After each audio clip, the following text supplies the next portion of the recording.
ఇక తమిళనాడులో ప్రభుత్వ ఏర్పాటుకు లైన్ క్లియర్ అయినట్లు తెలుస్తోంది. ప్రభుత్వ ఏర్పాటుకు టీవీకే పార్టీకి సిపిఎం, సిపిఐ సహా వీసీకే పార్టీలు మద్దతు తెలిపాయి. సాయంత్రం 4:30కు విజయ్ లోక్ భవన్ లో గవర్నర్ తో భేటీ కానున్నారు. మ్యాజిక్ ఫిగర్ 118 ఎమ్మెల్యేల మద్దతు లేఖను గవర్నర్ అర్క్లెరర్ కు విజయ్ అందించే అవకాశం ఉంది. ఇక తమిళనాడులో టీవీకే పార్టీకి 107 మంది ఎమ్మెల్యేలు ఉండగా కాంగ్రెస్ కు 5, సిపిఎం కు 2, సిపిఐకు 2, వీసీకేకు 2 ఎమ్మెల్యేలు ఉన్నారు. తమిళనాడులో ప్రభుత్వ ఏర్పాటుకు లైన్ క్లియర్ అయినట్లు తెలుస్తోంది. ప్రభుత్వ ఏర్పాటుకు టీవీకే పార్టీకి సిపిఎం, సిపిఐ సహా వీసీకే పార్టీలు మద్దతు తెలిపాయి. సాయంత్రం 4:30కు విజయ్ లోక్ భవన్ లో గవర్నర్ తో భేటీ కానున్నారు. మ్యాజిక్ ఫిగర్ 118 ఎమ్మెల్యేల మద్దతు లేఖను గవర్నర్ అర్లేకర్ కు విజయ్ అందించే అవకాశం ఉంది. తమిళనాడులో టీవీకే పార్టీకి 107 మంది ఎమ్మెల్యేలు ఉండగా కాంగ్రెస్ కు 5, సిపిఎం కు 2, సిపిఐకు 2, వీసీకేకు 2 ఎమ్మెల్యేలు ఉన్నారు. తమిళనాడులో ప్రభుత్వ ఏర్పాటుకు లైన్ క్లియర్ అయినట్లు తెలుస్తోంది. ప్రభుత్వ ఏర్పాటుకు టీవీకే పార్టీకి సిపిఎం, సిపిఐ సహా వీసీకే పార్టీలు మద్దతు తెలిపాయి. సాయంత్రం 4:30కు విజయ్ లోక్ భవన్ లో గవర్నర్ తో భేటీ కానున్నారు. మ్యాజిక్ ఫిగర్ 118 ఎమ్మెల్యేల మద్దతు లేఖను గవర్నర్ అర్లేకర్ కు విజయ్ అందించే అవకాశం ఉంది.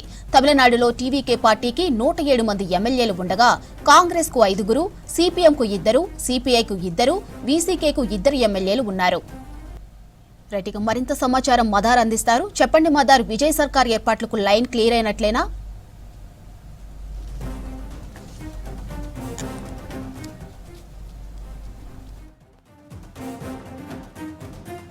హర్డిల్స్ అన్ని క్లియర్ అయినట్టుగానే కనపడతా ఉంది మాధురి.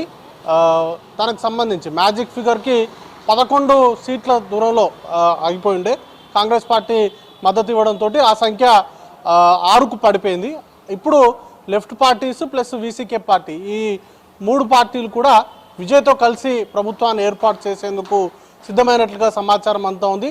మరి కాసేపట్లోనే అంటే 4:30కు ఒక ప్రెస్ కాన్ఫరెన్స్ అనేది కూడా నిర్వహించబోతున్నారు. నిర్వహించి తాము విజయ్కి మద్దతు ఇచ్చేటువంటి అంశం పైన అఫీషియల్గా అనౌన్స్మెంట్ అనేది కూడా రాబోతా ఉంది. ఇప్పటికే వీసీకే పార్టీకి సంబంధించిన నేతలతోటి మల్లికార్జున ఖర్గే, ఏఐసీసీ అధ్యక్షుడు మల్లికార్జున ఖర్గే మాట్లాడినట్టుగా సమాచారం ఉంది.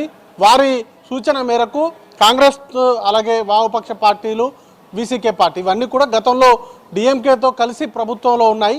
ఇప్పుడు ఈ 3 పార్టీలు కూడా డిఎంకే నుంచి బయటకు వచ్చి, డిఎంకేతో ఉన్నటువంటి పొత్తు నుంచి బయటకు వచ్చి టీవీకేతో కలిసి ప్రభుత్వాన్ని ఏర్పాటు చేసేటువంటి అవకాశాలు చాలా స్పష్టంగా కనబడతా ఉన్నాయి. మరి కాసేపట్లోనే దీనిపైన అఫీషియల్గా అనౌన్స్మెంట్ అనేది కూడా వచ్చేటువంటి అవకాశం ఉంది. ఇక వారు అనౌన్స్ చేసిన తర్వాత సాయంత్రం విజయ్ గవర్నర్ మరొకసారి కలవబోతున్నారు.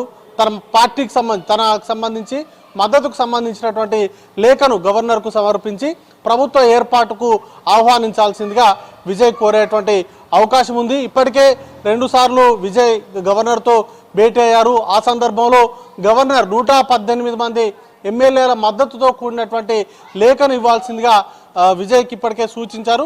కాబట్టి ఆ గవర్నర్ సూచన మేరకు తనకు 118 మంది ఎమ్మెల్యేల మద్దతు ఉంది. తన ప్రభుత్వ ఏర్పాటుకు ఆహ్వానించాల్సిందిగా విజయ్ కోరేటువంటి అవకాశం ఉంది. మొత్తంగా నెంబరింగ్ చూసుకున్నట్లయితే విజయ్ సింగిల్ లార్జెస్ట్ పార్టీగా విజయ్ పార్టీ అవతరించింది. 108 స్థానాల్లో ఆ పార్టీకి సంబంధించినటువంటి అభ్యర్థులు గెలుపొందారు.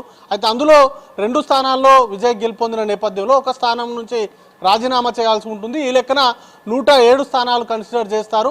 ఇక కాంగ్రెస్ పార్టీకి సంబంధించిన 5 మంది ఎమ్మెల్యేలు, లెఫ్ట్ పార్టీస్కి 4 ఎమ్మెల్యేలు ఉన్నారు. ఇక వీసీకే పార్టీకి మరొక 2. మొత్తంగా చూసుకుంటే 118 మంది ఎమ్మెల్యేల మద్దతు అనేది కూడా అవుతుంది.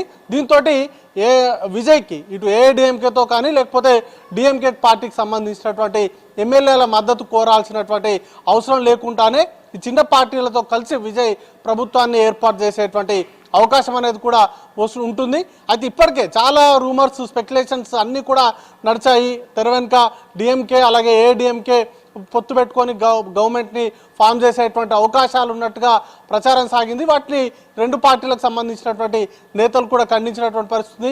ఇక గవర్నర్ వ్యవహార శైలి పైన కూడా మొదటి నుండి వివాదాస్పదం అవుతోంది. ఆయన తీసుకున్నటువంటి నిర్ణయం పట్ల ఇటు పొలిటికల్ సర్కిల్స్లో కావచ్చు లేకపోతే ఇటు సోషల్ మీడియాలో కావచ్చు తీవ్రంగా విమర్శలు అనేది కూడా వస్తూ ఉన్నటువంటి పరిస్థితి ఉంది. ఎందుకంటే విజయ్కి సింగిల్ లార్జెస్ట్ పార్టీగా అవతరించిన తర్వాత తను స్వయంగా వెళ్ళి ప్రభుత్వాన్ని ఏర్పాటు చేసేందుకు అవకాశం ఇవ్వాలని కోరడంతో పాటు బల నిరూపణకు కూడా 2 వారాల పాటు సమయం అనేది కూడా ఆయన కోరినటువంటి పరిస్థితి. అయినప్పటికీ కూడా విజయ్ ప్రభుత్వాన్ని ప్రమాణ స్వీకారం చేసేందుకు గవర్నర్ ససేమిరా అన్నారు. ఖచ్చితంగా 118 మంది ఎమ్మెల్యేలకు సంబంధించినటువంటి ఏదైతే మ్యాజిక్ ఫిగర్ నెంబర్ ఉందో ఆ నెంబర్కి సంబంధించినటువంటి లేఖను చూపిస్తే తప్ప తాను ప్రమాణ స్వీకారానికి అంగీకారం తెలుపనంటూ కూడా తను చెప్పినటువంటి విధానం కావచ్చు, వీటన్నింటిపైన కూడా విమర్శలు వచ్చాయి. ఇక ఎట్టకేలకు ఈ 3 పార్టీలకు సంబంధించి లెఫ్ట్ పార్టీస్ వాటితో పాటు వీసీకే పార్టీకి సంబంధించినటువంటి మద్దతుతోటి మొత్తంగా 118 మ్యాజిక్ ఫిగర్కి చేరుతుంది. దాంతో వీరందరికి సంబంధించినటువంటి లేఖలను తీసుకెళ్లి గవర్నర్ కలిసి ప్రభుత్వ ఏర్పాటుకు ఆహ్వానించాల్సిందిగా విజయ్ కోరుతారు. ఆ తర్వాత ఎందుకంటే 118 మంది ఎమ్మెల్యేల మద్దతు ఉంటుంది కాబట్టి ఖచ్చితంగా ప్రభుత్వ ఏర్పాటుకు అనుకూలంగానే గవర్నర్ తప్పనిసరి పరిస్థితుల్లో నిర్ణయం అనేది కూడా తీసుకోవాల్సి ఉంటుంది. అయితే ఎప్పుడు ప్రమాణ స్వీకారం చేస్తారు, ఎంతమంది ప్రమాణ స్వీకారం చేస్తారు, కేబినెట్కి సంబంధించిన అంశాలపైన క్లారిటీ అనేది కూడా రావాల్సి ఉంది. మాధురి.